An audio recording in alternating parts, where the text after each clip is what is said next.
Hello everyone, this course is for, not a course, but this video is about Discourse. Discourse is like a forum for you. It's open source, you can install it and use it.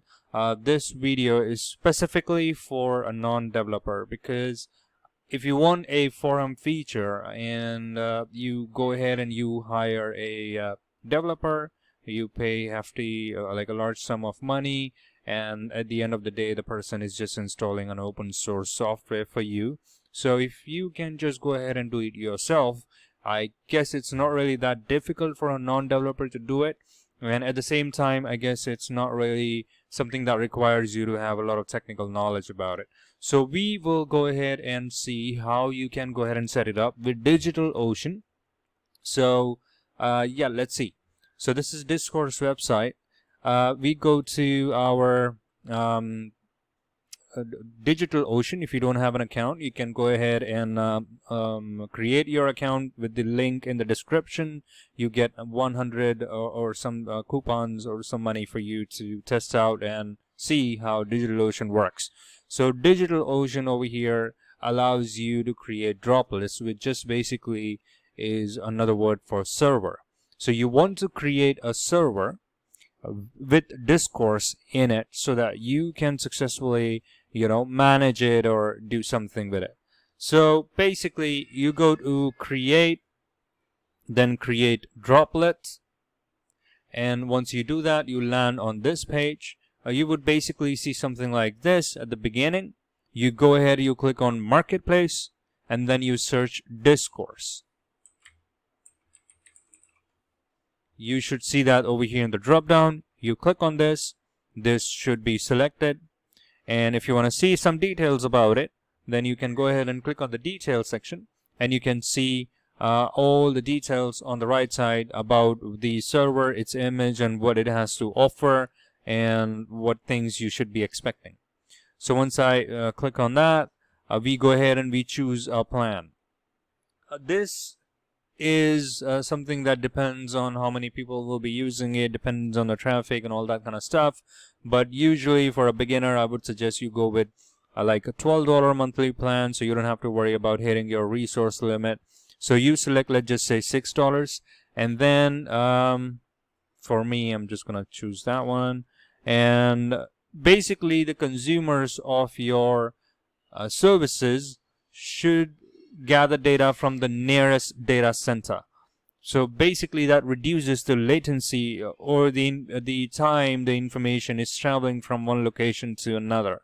So if most of your users are based in India, then it makes sense to create a server either in Bangalore or Singapore, because the information doesn't have to travel that much. Like, it's insignificant if you take a look at one request, but when you have a lot of people coming from one particular location and the data center is far away from that location, then it might give you some issues. So it's just the best idea to choose a data center which is nearest to the consumer of your services, website, or whatever you have to offer.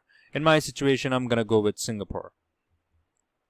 Now, well, if you are a developer, then you should go with SSH keys, because you know what that is. If you are not a developer, then you should go with password. So that would let you set a password for your server. So this is when you are trying to access your server through backend. So like the back side part of your server, you're trying to access it, and then that will be password protected, obviously. So you need to create some password over here. So I'm just gonna go ahead and use Google Chrome over here, and I'm just gonna say, yeah, Discourse, and then yep, that should be it.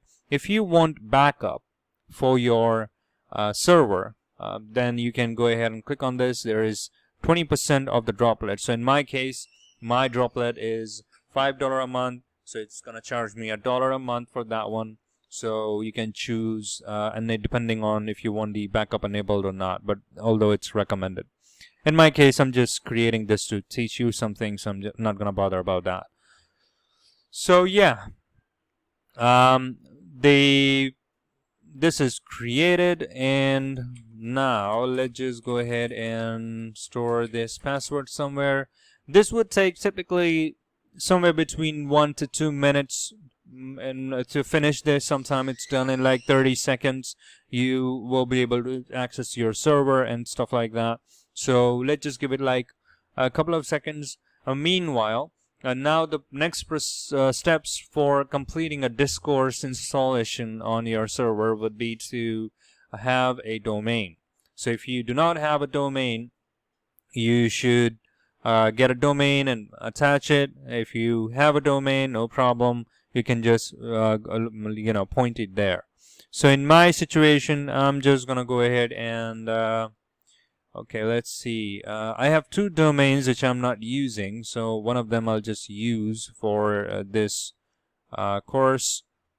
Let's just see, what do we have? Do we have any servers running? We are not supposed to have any servers running. E-commerce. Is there anything in e-commerce? If you don't know what this is basically your servers. Okay, well, I don't need this, so I'm just gonna go ahead and destroy this one.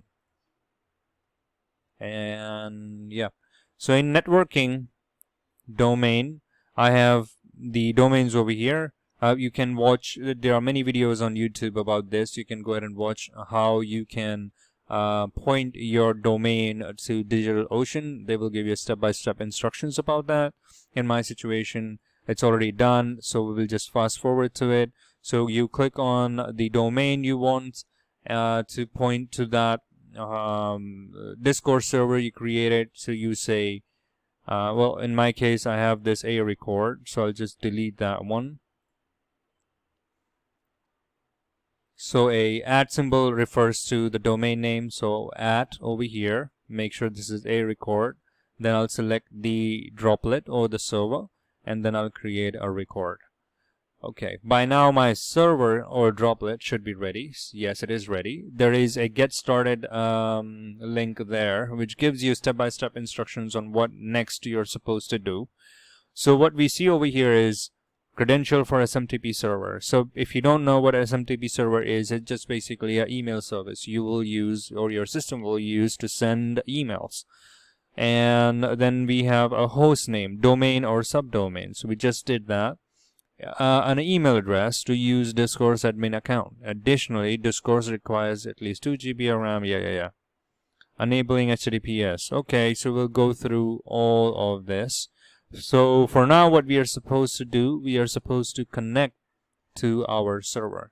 Let's just see. Okay, so we do. You need to go to your terminal, and if you are on Windows, there is a software called Putty. You need to use this software in Windows. And if you are on Mac or Linux, you would have something like SSH, and then you would say, let's copy the address, root, and that one, and then you need to provide your password. Oh, sorry. Yes, the password you selected. So in my case, this is the password. Put that in, enter. Yep, I'm in the system. And if you are on Windows and if you want to use Putty, you need to go over here, copy, paste your IP address over here for the droplet. Then, yep, you click on open, click yes. Then you type in login as root. You need to type your password, and you should be in. Oh, okay, it's not pasted properly.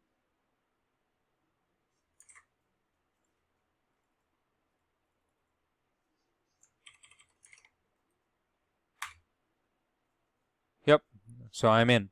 So this is how you do it on Windows. This is how you do it in your backend. Okay, so what does it say? The script will configure your Discourse installation. Please be sure you have following information to proceed. Email address for your Discourse install, domain, subdomain to use, mail server, information, SMTP.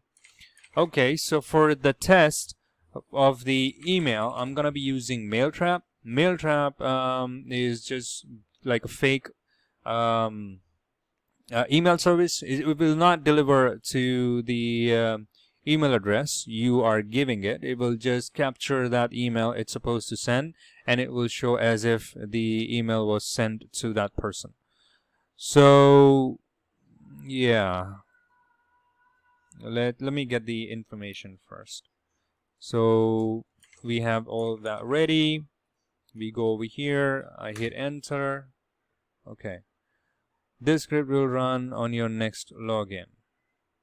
Okay, host name for your Discourse. So in my case, that is sharik.dev.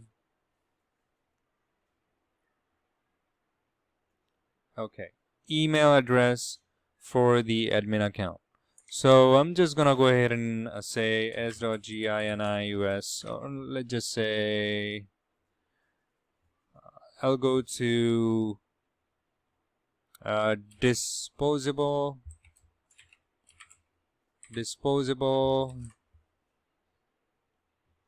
and I'll copy this one and use this fake one instead.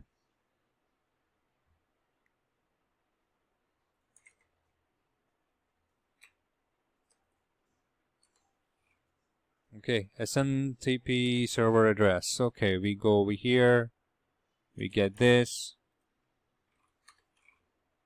SMTP port. Port is 2525.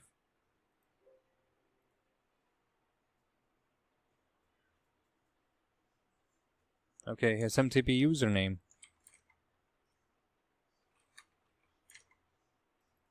Password. Email address. Not really. We'll just go with this one. Optional email address for Let's Encrypt. So Let's Encrypt is basically a service which creates an SSL certificate to make your site more secure. So I'm gonna go with that. Optional max mine license. I have no such thing. Okay, so host name is that one, email is that one. Okay, no, the port is not right, so I need to correct that one. I'm gonna say N. Yes, that is correct. Okay, yes, that is right. Yes, that is right. And that is what we found wrong. Okay, okay, okay, okay. Yes, yes, yes. Okay, so now this should execute whatever it has to execute with the information given, and in some couple of seconds or maybe in a minute, we should be able to see our Discourse live on our domain. It might take a bit for the domain to catch up with the new changes in the DNS, but eventually it should start showing the Discourse website.